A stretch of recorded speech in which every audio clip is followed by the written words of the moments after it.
Good morning. All right, that's a little bit. Good morning. All right, a little better. My name is Burke Smith. I am the CEO and founder of StraighterLine.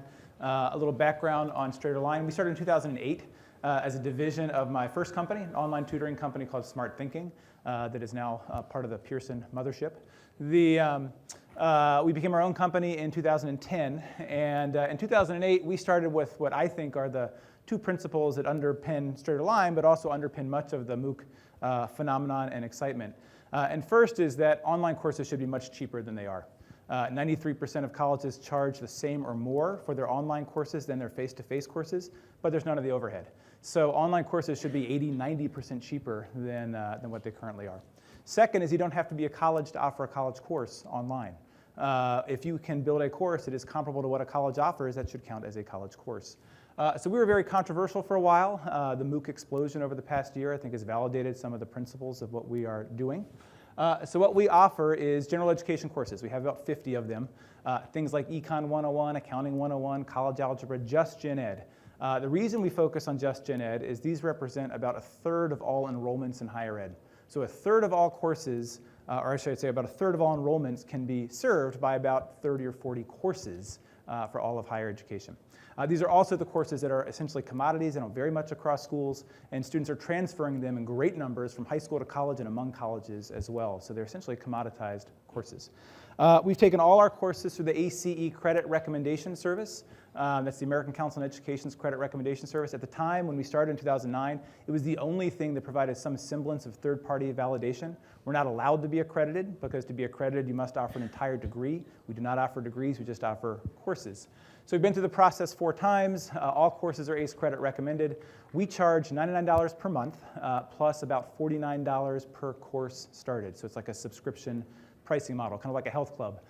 You get your health club membership, you pay extra for your Pilates, so I hear, or the other things. And same way for us. You have your subscription, $99 a month, and you pay for courses you want. This does 2 things. One is it allows us to be cheaper, first, than most community colleges without any taxpayer subsidies whatsoever.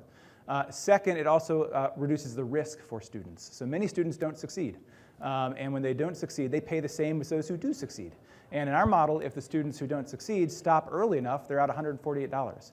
So the debt load for students who don't succeed is really low. And this is really important for adult students, community college students, and others who may be trying college, who are worried about the debt load they're about to incur. Over the past couple years, we've added all the best practices of identity verification, test development, and the like to prevent cheating and identity falsification. And then lastly, we've been doing this long enough, so we're starting to get some real statistics. We have a case study with Western Governors, one of our partners. About 65% of courses started with us are successfully completed. That's a passing grade. And then about 90-some%, I think it's 95%, are still enrolled at the college where they go after the first year. So what we do is students come to us. They can either use the ACE credit process or transfer to one of our partner colleges. We create formal articulation agreements, which are free, with a wide variety of colleges. And so the reason colleges work with us, we go to a college and say, hey, we've got these courses that look just like a kind of course you would accept from a community college. Will you create an articulation agreement with us? And oh, by the way, they're 80% cheaper than your own courses.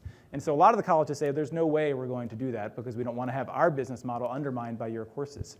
But not everyone. And those that do say, hey, this is a free marketing channel. This is a new way to attract students who are looking to reduce the overall price of college and they need a place to go. And the place to go becomes that college where we have an agreement. Second, the students who do come from us are also much more likely to persist. So they become more valuable students for the receiving college. And then lastly, and increasingly, those colleges that want to can refer students to us, kind of like a community college that they can't enroll.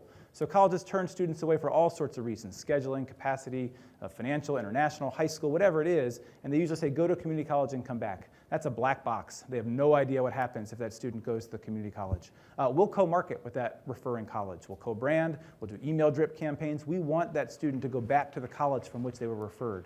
So we become a partner for these colleges. This is a list of the colleges with whom we have formal articulation agreements. It's roughly split between public, private, and for-profit. The underlying commonality is that they are almost all, or not all, but most of them have large adult serving programs or online programs. About 60% of the the largest online programs are direct partners of ours. What's also interesting about this, and I think what makes us distinctive in this new kind of MOOCified world, is that the MOOCs are only working with the elite colleges. At best, that's the top 5%. What are the other 95% going to do? They're not going to sit there and wait and just not participate and have their students taken away. We work with that other 95% of colleges. We create marketing value for those colleges who agree to award credit for our courses. So to put it differently, everyone wants to export credits. Very few people want to import them.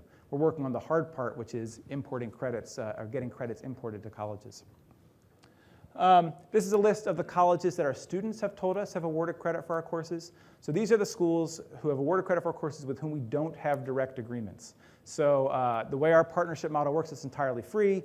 The school creates an articulation agreement. We put them on the site. They get the marketing value of that. But a student could still go to a different school. We just tell them, check with the school where you're going to first before you enroll with us, before going to that school. Because we don't want a student coming to us not getting the credit they think they're going to get.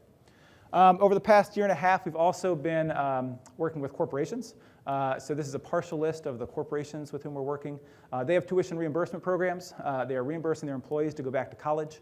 We go to them, and it has been that they would only reimburse for students going to accredited colleges.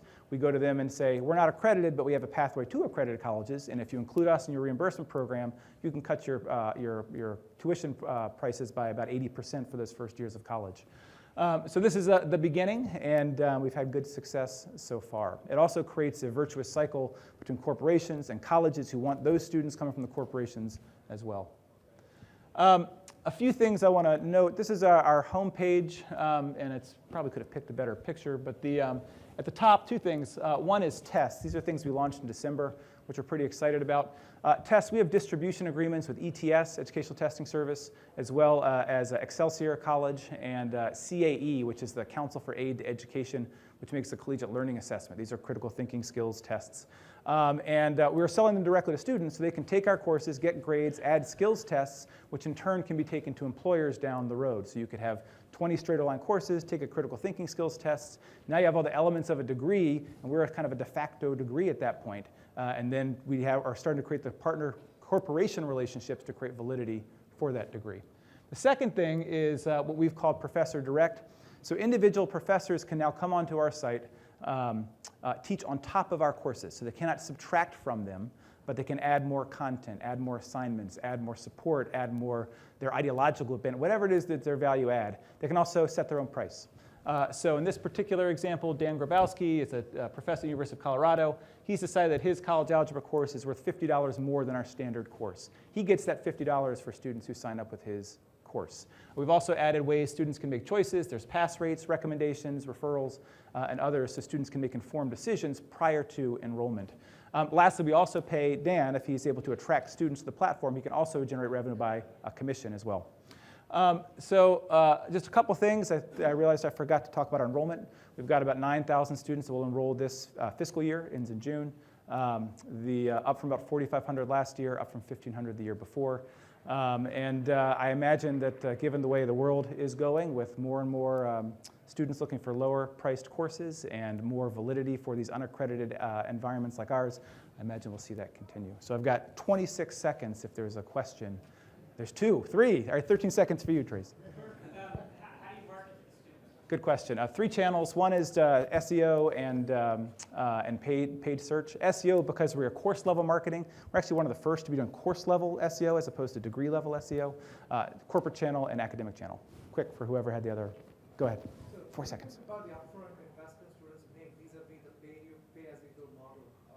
Don't the former one create more investment from the students to do the course? I'm not sure.